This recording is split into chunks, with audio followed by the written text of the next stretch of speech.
और जो है ना हम लोग 12-12 गांव का प्रगना न्याय सभा, मतलब एक गांव को राज्य सरकार कोई भी समस्या का समाधान नहीं करेगा तो 12 गांव के बैगा भूमिका मांझी मुखिया मिल करके और हमारे साथी लोग मिलकर के और 12 गांव के लोग बैठेंगे। बताइए कौन सा समस्या है जिस समस्या का समाधान नहीं होगा। और जिस अधिकारी को वोट दें वो अधिकारी हमारी बात न सुने, उसकी उसी दिन बैंड बजा देंगे, 12 गांव की प्रस्ताव पारित करके भेज देंगे कि तुम यदि हमारा काम नहीं करोगे तो तुम्हें हम बर्खास्त करते हैं, उचित कानूनी कार्रवाई के लिए संबंधित विभाग को आदेश करते हैं।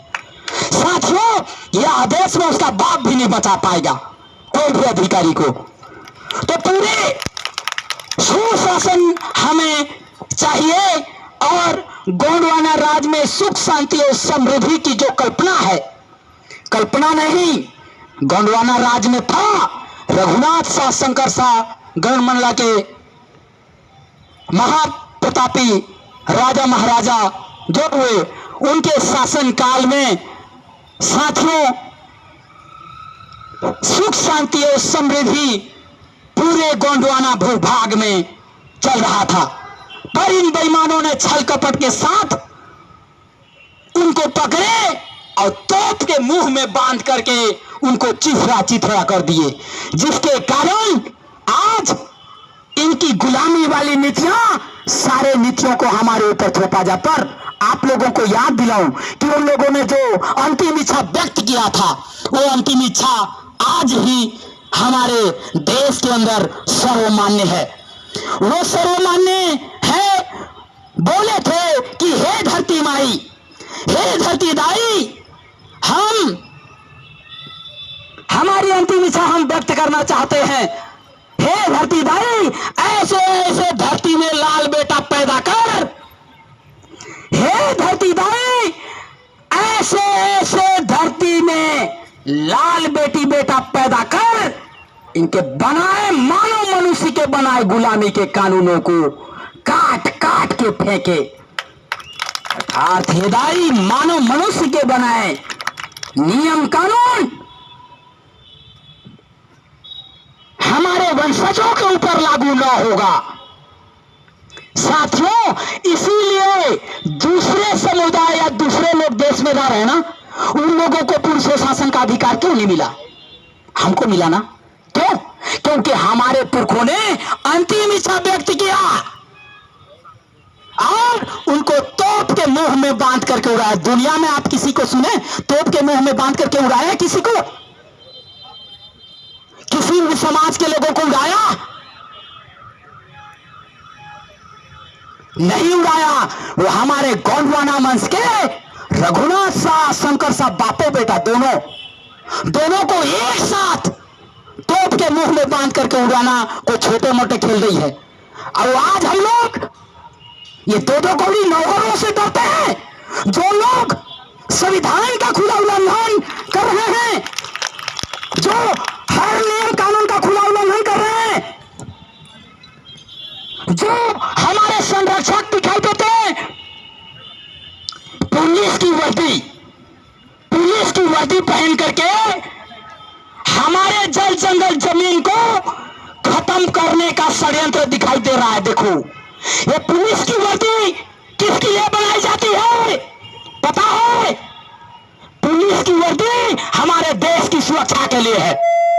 हमारे देश की सुरक्षा के लिए पुलिस की वर्दी दी जाती है।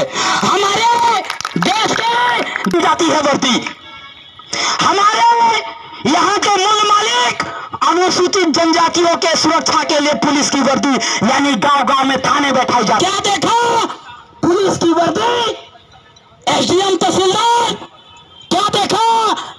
लोगों को धमकाते हुए देखा, लोगों को जंगल में घुसने से मना करते हुए देखा, लोगों को पकड़ करके जबरन थाने में ठूसते हुए देखा। क्या देखा? लोगों को जबरन। और साथियों, तो मालूम है, मां और बच्चा को बाप भी अलग नहीं करता। मां से बच्चा को बाप भी अलग नहीं करता। यहाँ का शासन प्रशासन इतना क्रूर हो गया कि दूध पीने वाले बच्चों को दूध से वंचित कर दिए बेईमानों ने। चुल्लू भर पानी में डूब के मर जाना चाहिए। मैं ऐसी प्रशासन का मैं घोर विरोध करता हूं, निंदा कर रहा हूं आज खुले रूप से। साथियों, यह प्रशासन हमारे जंगल का नाश करने के लिए पैदा हुआ। आज पहली बार सरगुजा के धरती में हम लोग पहली बार देखें ऐसे जंगल जो पर्यावरण मंत्री जयराम रमेश था, उसको हसदेव के जंगल को नो गो एरिया घोषित किया गया था। नो गो एरिया मालूम है? ये बोलते हैं वैज्ञानिकों ने कोशिश किया कि सरगुजा का जंगल उजड़ता है, सरगुजा का जंगल उजड़ता है तो पूरा देश एक एक दाने के लिए तड़पेगा, एक एक पैसा के लिए मोहताज हो जाएगा। यानी आत्मनिर्भर भारत का जो कल्पना हम लोग करते हैं, आत्मनिर्भर यानी आज भी इन जंगल जमीन से 50% खाद्य आपूर्ति हमारा समाज कर ले रहा है। जंगल नाश हो गया, न पानी गिरेगी, न अनाज पैदा होगा, न हम लोग जी पाएंगे। जिएगा कौन? जो वेतन भोगी हैं, जो लोग लाखों में सरकारी कुर्सी पे बैठ करके जो जी रहे हैं। लेकिन मत पूछे साथियों, भोजन से ही वो पैसा में खरीद के भोजन से ही वो लोग जिंदा नहीं रहेंगे। ऑक्सीजन का फैक्ट्री कहां है? जो हम लोग सांस लेते हैं, इसका फैक्ट्री कहां है? हमारा जंगल है। बिना जंगल के बिना ये लोग भी तड़प तड़प करके मर जाएंगे।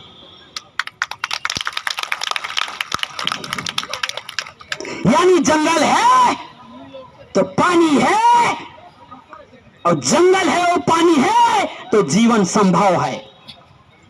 इसी से धरती में सुख शांति और समृद्धि आ सकता है। इन लोग सोचते होंगे अदानी दलाल हमको पाल लेगा, हमको जंगल की जरूरत नहीं है। तो साथियों, जंगल की जरूरत को खत्म यदि करेंगे ना, अदानी पालेगा सोचते होंगे ना, तो गलत बात है। पूरे दुनिया में वो लोग जो है ना, इस बात को आज नोट कर लेंगे कि जंगल के बिना इनका जीवन संभव नहीं है। अदानी इनको बहुत दिन तक नहीं पाल सकती। इन्हीं शब्दों और वाणियों के साथ में हम नारा देंगे, जय जोहर का नारा है। भारत देश हमारा है। भारत देश हमारा नहीं, हम लोग अपनी भाषा में तो गोंडवाना लैंड हमारा बोलेंगे। जय जोहर का नारा है। गोंडवाना लैंड हमारा है। गोंडवाना लैंड हमारा है। जय जोहर का नारा है। गोंडवाना लैंड हमारा है। जय जोहर का नारा है। गोंडवाना लैंड हमारा है। जय जोहर का नारा है। गोंडवाना लैंड हमारा है। गोंडवाना राज लेके रहेंगे, लेके रहेंगे। गोंडवाना राज लेके रहेंगे, लेके रहेंगे। गोंडवाना राज लेके रहेंगे, लेके रहेंगे। गोंडवाना राज लेके रहेंगे, लेके। साथियों, गोंडवाना राज के साथ साथ गांव गणराज्य जुड़ा हुआ है। भारत के संविधान में वर्तमान में गांव गणराज्य, आप उसका विभीषिका पढ़ेंगे तो विभीषिका में साफ साफ लिखा हुआ है कि पूरा देश गणराज्य होगा, और गणराज्य की हुकूमत कायम करने के लिए गांव गणराज्य सरकार आप लोग हर गांव गांव में बनाएंगे। इन्हीं शब्दों के साथ मैं अपनी वाणी को विराम देता हूं। सेवा जोहार। हमारे आदिवासी समुदाय जो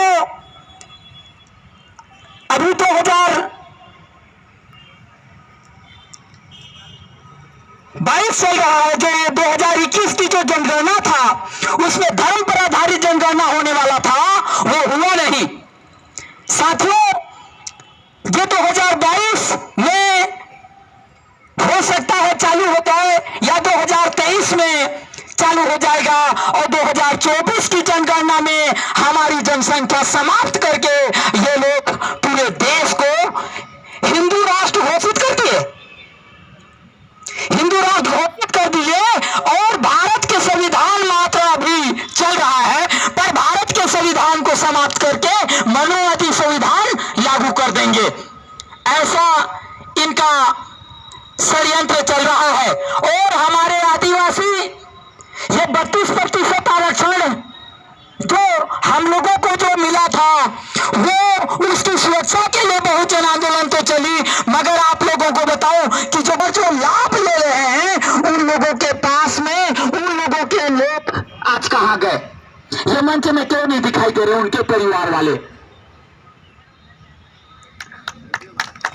मैं इधर हमारे सर्व आदिवासी समाज के लोग भी आए हुए हैं, वहां भी नहीं दिखाई देते हैं। और मैं यहाँ ये गोंडवाना गणतंत्र पार्टी है, इसमें भी जो 32% आरक्षण का जो लाभ ले रहे हैं वो लोग उपस्थित नहीं हो रहे, क्या कारण है? साथियों, हम लोगों को जो गोंडवाना गणतंत्र पार्टी पूरे छत्तीसगढ़ ही नहीं पूरे देश में एक विकल्प दिखाई दे रहा है हम लोगों को। यदि भारत की संविधान की रक्षा यदि कोई कर सकता है तो गोंडवाना गणतंत्र पार्टी के हम सब लोग मिलकर के रक्षा कर सकते हैं। साथियों, यदि हमारी आरक्षण, हम लोग तो कहते हैं बस्तर संभाग और सरगुजा संभाग में 100 में 100% आरक्षण होना चाहिए। ये 32% वो अपने पास में रखें। हम लोगों को जो सरगुजा और बस्तर, या तो बस्तर को अलग राज्य घोषित करते हैं और इधर सरगुजा को गोंडवाना राज्य घोषित करते हैं। साथियों, इन लोगों से मांगने से नहीं मिलेगी, मांगने से भीख मिलता है, भीख भी नहीं मिलता, और लड़ने से अधिकार मिलता है। साथियों, हमें लड़ाई लड़ना होगा, संवैधानिक तरीके से लड़ाई लड़ना होगा। जो भारत के संविधान में जो हम लोगों को इनके दया भिक्षा से, इन राजनीतिक पार्टियों के दया भिक्षा से नहीं मिला साथियों, ये भारत के संविधान से हम लोगों को आरक्षण मिला हुआ है।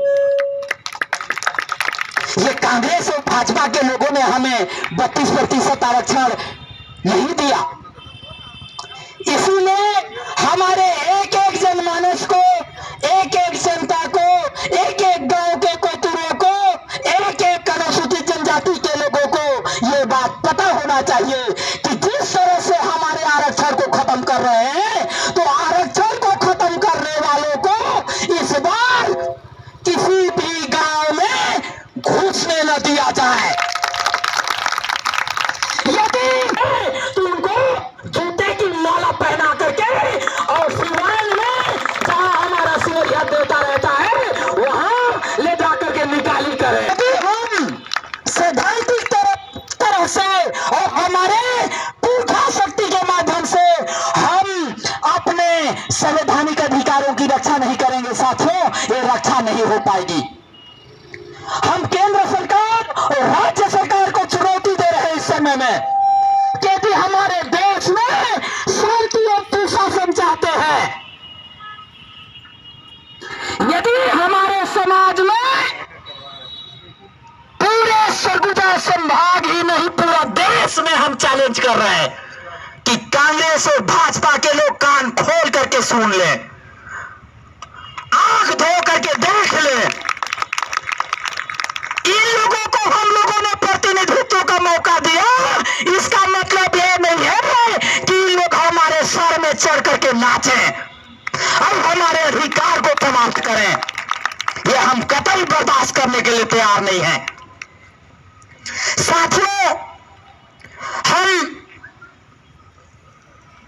मैंने पारंपरिक आदिवासी महासभा काल सरगुजा के जनसंयोजक होने के नाते आज मैं गोंडवाना गणतंत्र पार्टी को 32% आरक्षण और संवैधानिक अधिकार को लेकर के मैं समर्थन करता हूं। और जहां जहां होगा मैं गांव गांव जाऊंगा और पूरे संभाग नहीं पूरे देश भर के कोने कोने में जाऊंगा और इन लोगों ने जो हमारे साथ हमारे अधिकारों के साथ हनन किया है इसके खिलाफ में हम बगावत की तैयारी करवाएंगे।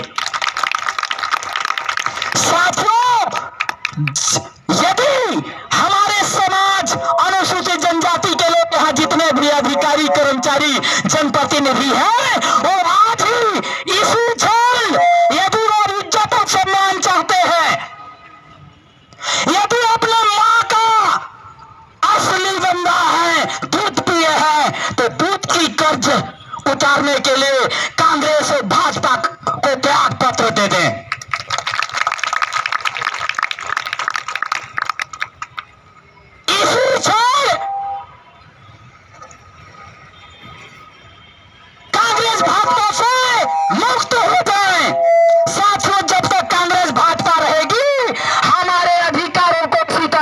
हनन करते रहेंगे।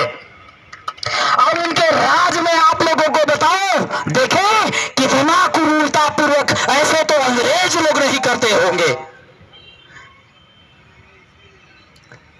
अंग्रेज से भी गए गुजरे यहाँ का जिला प्रशासन, पूरे शासन प्रशासन मिलकर के हसदेव के सारा जंगल कटवा डाले। अदानी के दलाल लोग, यहाँ का पूरा शासन प्रशासन, अदानी अंबानी एसोसिएशन सारे लोगों का दलाली करते हैं और आदिवासियों के जल जंगल जमीन को छीन करके और बड़े बड़े देशी विदेशी कंपनियों को सौंपने का धंधा करते हैं ये लोग।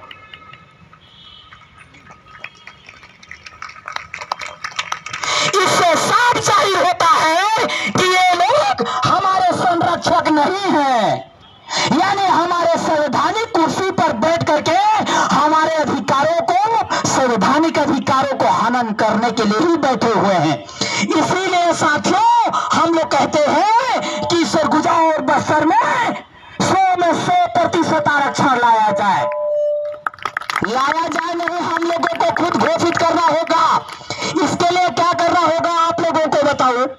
हम लोग पेशा कानून वाले हैं और आज भूपेश छल कपट के साथ ही सही पर पेशा का नियम लाया है।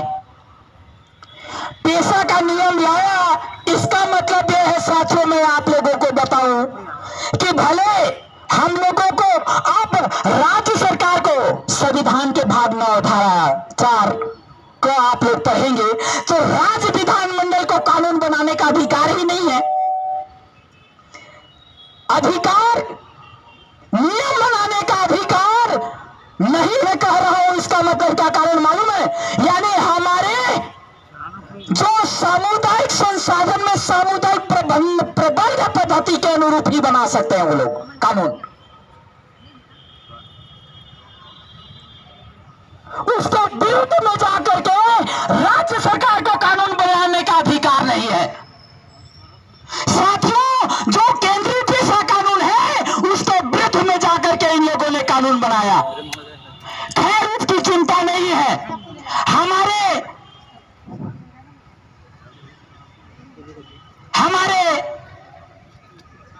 जो भूरिया जी थे, ये जो पेशा आया था भूरिया कमेटी के आदेश के अनुसार ही पेशा आया था साथियों। तो भूरिया जी साफ साफ कर दिए कि हर गांव में गणराज्य सरकार बनाया जाए, यानी केंद्र में केंद्र सरकार, राज्य में राज्य सरकार और गांव में गांव गणराज्य सरकार बनाया जाए।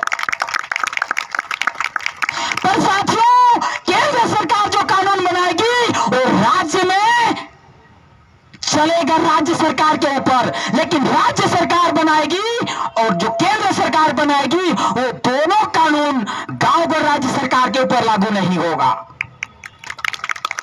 लेकिन जो गांव का राज्य सरकार जो कानून बनाएगा वो केंद्र सरकार और राज्य सरकार के ऊपर लागू होगा। क्यों? क्योंकि हम लोग नारा आप लोग तो देते होंगे, हमेशा हर कोई देता है, विधानसभा ना लोकसभा, सबसे ऊंची ग्राम सभा। साथियों, सबसे ऊंची ग्राम सभा है, इसीलिए विधानसभा या लोकसभा का कोई भी बनाया कि सामान्य कानून अनुसूचित क्षेत्र पे लागू नहीं होता है आज भी। पर इनके अधिकारी कर्मचारी, यहां के जिला मजिस्ट्रेट कलेक्टर को पता ही नहीं, होश हवास नहीं है पेशा कानून क्या है।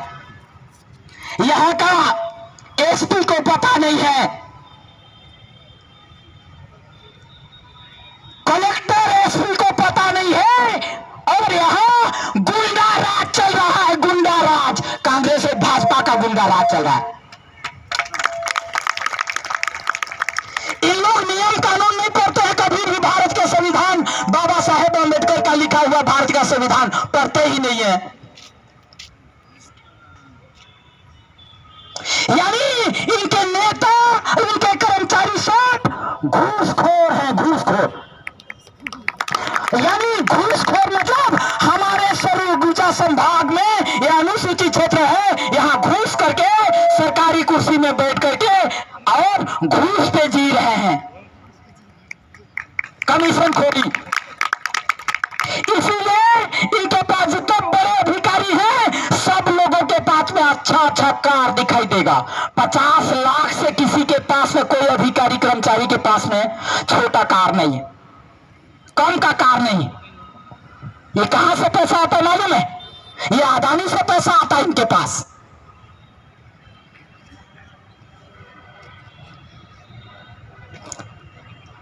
अदानी के पैसे में पल रहे हैं साथियों यहां, और जनता को, आम आदमी को जो लूट रहे हैं वो तो अलग है। बिना घूस कमीशन का कोई कार्य नहीं होता है। पैसा फेंको और तमाशा देखो। ये अधिकारी चाहे जज हो, यहाँ का जज हो, जज का भी खेला आप लोग सुने होंगे। नैनी कौर जज सिविल जज थी, लिखती है अपने जजमेंट में, क्या लिखते मालूम है? छत्तीसगढ़ में 5वीं अनुसूची लागू नहीं होता है। प्रूफ मेरे पास में है, मतलब बिना सबूत का हम हवाई हवा में डंडा नहीं चलाते, सबूत के साथ हम जो है ना बोलते हैं। साथियों, यहां के सिविल जज लोगों को पता नहीं है कि 5वीं अनुसूची क्षेत्र है। कभी भारत का संविधान पढ़े ही नहीं, अब बिना पढ़े जज बन गए, कलेक्टर बन गए, एसडीएम बन गए, एसपी बन गए। बिना पढ़े शिक्षित गंवार लोगों को हमारे कुर्सियों में बैठा दिए, हमारे संभाग में, हमारे अनुसूचित जनजातियों को लूटने के लिए। ये तमाशागिरी हम लोगों को समझ में आ रहा है साथियों, लेकिन इसका हमें अभियान हम लोग बस्तर में जैसा हमारा साथी लोग जो चला रहे हैं, एक कदम गांव की ओर अभियान जो चल रहा है, उसी तरह से ये जो टीम है आज ही तय कर लेंगे और ये टीम पूरा गांव गांव में एक अभियान को लेकर चले जाएंगे, एक कदम गांव की ओर, कि इन लोग हमारे दुश्मन हैं।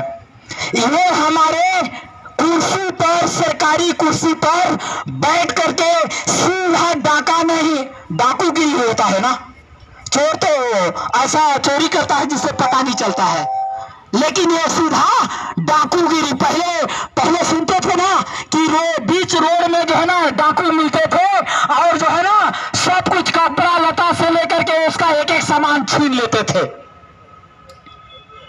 आज हमारे सरगुजा संभाग में ऐसे डाकू पैदा हुए कि सरकारी कुर्सी पे बैठे हैं और वर्दी पहने हैं। कैसा महसूस होता है ऐसा सुन करके? अब ये बात जो जनसात्या बोल रहा है तो उन लोगों के पेट में दर्द हो रहा होगा। जो सच्चाई बात है, सच्चाई बात को जब हम बोल रहे हैं तो लोग सोचते होंगे कि जो सरगुजा संभाग का जो मुखिया आदिवासी मुखिया है वो मतलब गलत तरीके से भाषण दे रहा है, ऐसा बोल रहे होंगे। साथियों, इन लोगों के काले कारतूतों को हम सामने में रख रहे हैं कि इनका जो धंधा चलती है और धंधा को जो हम लोग देखते हैं और जो देखते हैं वही बोलते हैं।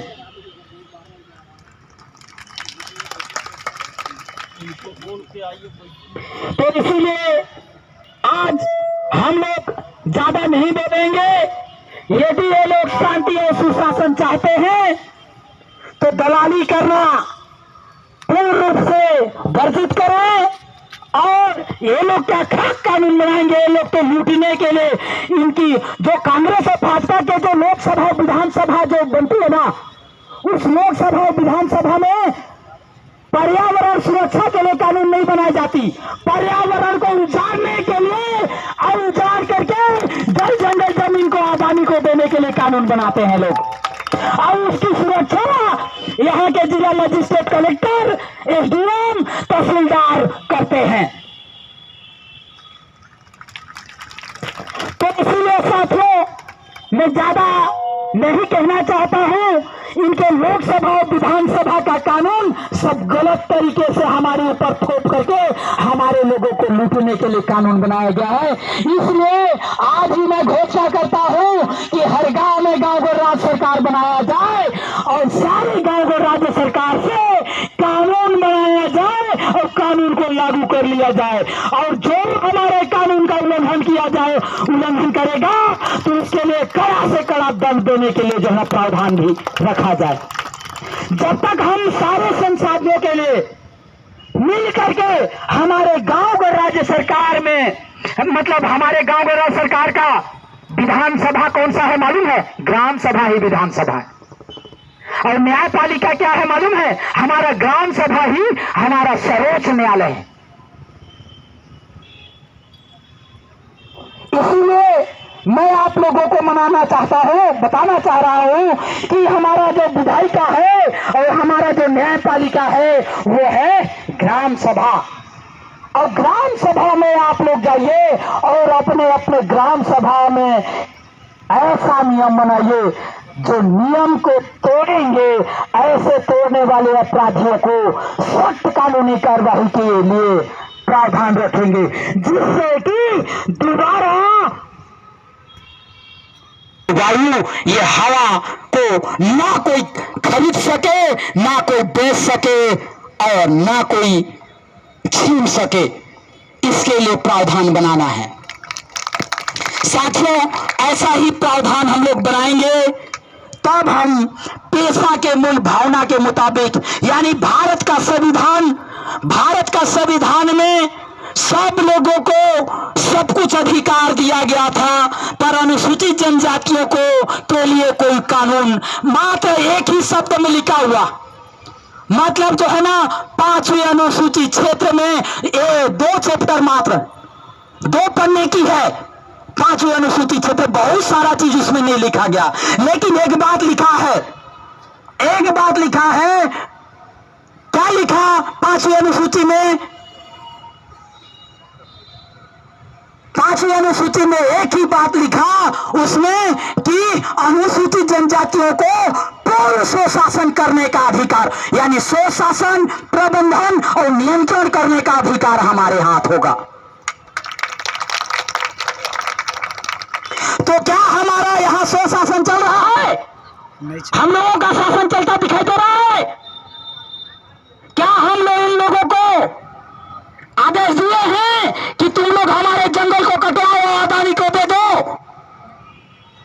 क्या हम लोग इन लोगों को आदेश दिए हैं कि तुम हमारा 32% आरक्षण जो है उसको खत्म कर दो और 18% घटा दो? दिए हैं क्या? नहीं दिए। तो फिर इन लोग जो है ना मनमाना कैसे कर रहे हैं? यानी नियंत्रण, हमारा नियंत्रण कैसे नहीं है? यही हमारा नियंत्रण नहीं है। इसीलिए जो भी अधिकारी कर्मचारी है उसका कंट्रोल कहां करेंगे? हम लोग ग्राम सभा में करेंगे, गांव को राज्य सरकार के पास करेंगे। गांव को राज्य सरकार जब ये लोग काम करेंगे तो दाम दिया जाएगा, काम नहीं उस दिन का तनख्वाह खारिज करेंगे और अपने ग्राम सभा में जमा करने का आदेश पारित कर देंगे। एक एक अधिकारी कर्मचारी से लेकर के एक एक जनप्रतिनिधियों को होश हवास में लाने के लिए हम लोगों को ग्राम सरकार बनाना ही पड़ेगा। साथियों, हर गांव में गांव को राज्य सरकार हो जाएगी, कांग्रेस और भाजपा के लोग घोष नहीं पाएंगे, फिर गोंडवाना राज की घोषणा हो जाएगा। जब तक इन लोगों का खात्मा नहीं होगा, अंतिम नहीं होगा, दोनों राजनीतिक पार्टियां उखाड़ करके नहीं फेंकेंगे। साथियों, इनका दमन, अत्याचार, आदिवासियों के ऊपर अत्याचार इसी तरह से चलता रहा है। हम लोग लाख बड़ी बड़ी भाषण देते हैं, हमारे समाज को सुनाते हैं और दूसरे लोग हमारी शिकायत करेंगे ये कांग्रेस भाजपा के लोगों के पास में और यहाँ के एसडीएम, कलेक्टर, एसपी के पास में, इसलिए हम लोग ऐसा भाषण देते हैं। साथियों, भाषण में यो ही नहीं, एक पब्लिक होने के नाते नहीं, बल्कि मैं पारंपरिक आदिवासी महासभा कोट बुमकाल सरगुजा के जन संयोजक, आदिवासियों के मुखिया होने के नाते ये बात बोल रहा हूं मैं। और जिनको FIR लिखना होगा वो लिख लेंगे हमारे खिलाफ FIR। हम जेल में भी जाते हैं, जेल के अंदर भी रहते हैं और जेल के बाहर भी रहते हैं। और उनकी औकात कितना है, बस ये सरकार की औकात उतनी है जितना कि यदि ज्यादा बोल रहा है उसके प्रति ज्यादा अधिकार के बारे में जानकारी देता है तो उसको गोली मार सकते हैं ना, हत्या कर सकते हैं लोग ना, लूट करके बर्बाद कर सकते हैं ना, और क्या उखाड़ लेंगे। तो इसीलिए ज्यादा मैं नहीं बोलना चाहता हूं। मेरा लास्ट संदेश है कि आप लोग साथियों मात्र सिर्फ अब रैली धरना में ही नहीं और विश्व आदिवासी दिवस में नहीं, बल्कि आप लोग एक कदम गांव की ओर, जितना हम लोग दिल्ली मुंबई भुवनेश्वर जा करके भाषण मारे, रैली धरना किया, जेल इनके सलाखों के अंदर